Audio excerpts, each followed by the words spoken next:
4 वेळा उपोषण आदेशही झाले तरीही शिवरस्ता मोकळा नाही। वंचित बहुजन आघाडीचे नेते राजू निमसटकर यांच्या नेतृत्वात अन्नत्याग आंदोलनाला सुरुवात। न्याय न मिळाल्यास तहसील समोर आंदोलक शेतकऱ्यांच्या आत्मदहनाचा इशारा। महसूल विभागावर गंभीर आरोप। साहेब आम्ही जगायचे की मरायचे, संतप्त महिला आंदोलकांचा मायबाप सरकारला संतप्त सवाल। सरकार मायबापाला माझी एवढी हात जोडून विनंती आहे। यवतमाळ जिल्ह्याचे मारेगाव तालुक्यातील खडकी, करणवाडी ते घोडदरा व नरसाडा या गावांना जोडणारा शिवधुरा मोकळा करून देण्याबाबत महसूल प्रशासनाने आदेश पारित करूनही प्रत्यक्षात अंमलबजावणी होत नसल्याने वंचित बहुजन आघाडीचे जिल्हा उपाध्यक्ष राजू निमसटकर यांच्या नेतृत्वात संतप्त शेतकरी, महिला व ग्रामस्थांनी तहसील कार्यालयासमोर बेमुदत आमरण उपोषणाच्या माध्यमातून अन्नत्याग आंदोलनाला बैलबंडी जनावरांसह सुरुवात केली आहे।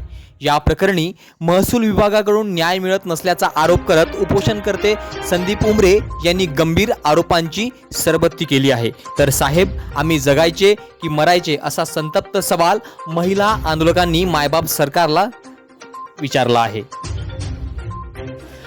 महसूल विभागाने स्वतःची जबाबदारी झटकून उपोषणकर्त्याच्या मानेवर बंदूक ठेवून शिकार करण्याचा प्रयत्न केला आहे। आदेश असूनही अंमलबजावणी होत नसेल तर त्याला जबाबदार कोण, असा सवाल परिसरातील नागरिकांकडून उपस्थित केला जात असल्याचेही उमरे यांनी सांगितले। दरम्यान खडकी, करणवाडी, घोडदरा व नरसाडा परिसरातील संतप्त महिला शेतकऱ्यांनी आंदोलक संदीप उमरे यांची मागणी योग्य असून त्यांचे आम्ही समर्थन करतो असे सांगत एक दिवसीय समर्थनात बहुसंख्य महिलांनी धरणे आंदोलन करून बेमुदत अन्नत्याग आंदोलनाला समर्थन दिले। यावेळी विद्यमान तहसीलदार उत्तम निलावाड यांच्याशी महिला शेतकऱ्यांनी चर्चा करून आपला संताप व्यक्त केला। शिवधुरा अतिक्रमण मुक्त न झाल्यास आंदोलन अधिक तीव्र करण्यात येईल असा इशाराही यावेळी संतप्त महिलांनी दिला। अन्नत्याग आंदोलनादरम्यान संदीप उमरे यांनी भावनिक भूमिका घेत मला न्याय मिळाला नाही तर तहसील कार्यालयासमोर उपोषण मंडपात आत्महत्या करण्यास भाग पडेल असा गंभीर इशारा दिला। या वक्तव्यामुळे परिसरात खळबळ उडाली आहे। प्रशासनाने याकडे गांभीर्याने लक्ष देण्याची मागणी होत आहे। बघत रहा आपला हक्क मराठी न्यूज चॅनल, आवाज आपल्या हक्काचा, शोध सत्याचा। मारेगाव तालुक्यामध्ये शिवधुऱ्याचे प्रश्न अत्यंत गंभीर आहे आणि या गंभीर प्रश्नापैकी एक गंभीर शिवधुऱ्याचा प्रश्न आहे तो घोडदरा कळणवाडी शिवधुऱ्याचा। गेल्या अनेक वर्षापासून, माझ्या माहितीप्रमाणे तब्बल 4 वर्षापासून या शिवधुऱ्याच्या वरती ज्यांनी म्हणून अतिक्रमण केलं ते अतिक्रमण हटवण्याच्या संदर्भात 4दा आंदोलनं झाली, परंतु 4दाचेही आंदोलन अयशस्वी झाले आणि त्याला सर्वस्वी जबाबदार महसूल प्रशासन आहे। महसूल प्रशासनाच्या अत्यंत ढिसळघाईमुळे, बेजबाबदारपणामुळे खरं म्हणजे आंदोलनकर्त्याला न्याय मिळाला नाही। हे संबंध आंदोलनकर्ते या ठिकाणी आहे, शेतीचा हंगाम आला आहे आणि शेतात जायला रस्ता नाही, तरी देखील महसूल प्रशासन काही करत नाही। हा संदीप उमरे मागल्या 3 दिवसापासून या ठिकाणी आपल्या जनावरांसह आंदोलनाला बसला, अन्नत्याग आंदोलन करतो आहे।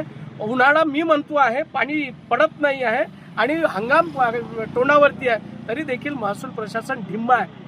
या महसूल प्रशासनामधले जे काही आणखी त्या विभागातले जे काही अधिकारी आहेत, या अधिकाऱ्यांच्या अत्यंत बेजबाबदारपणामुळे हा प्रश्न चिघळला खरं म्हणजे, आणि चिघळल्यामुळे विरोधकांना ते सोयीचं झालं आणि आंदोलनकर्त्यावरती कायम अन्याय होत राहिला आणि म्हणून आता आंदोलनकर्त्याची भूमिका अत्यंत ताठर आहे, न्यायपूर्ण आहे। आम्हाला मरेपर्यंत जर तुम्हाला इथंच मारायचं असेल तर मारा, नाही तर न्याय द्या।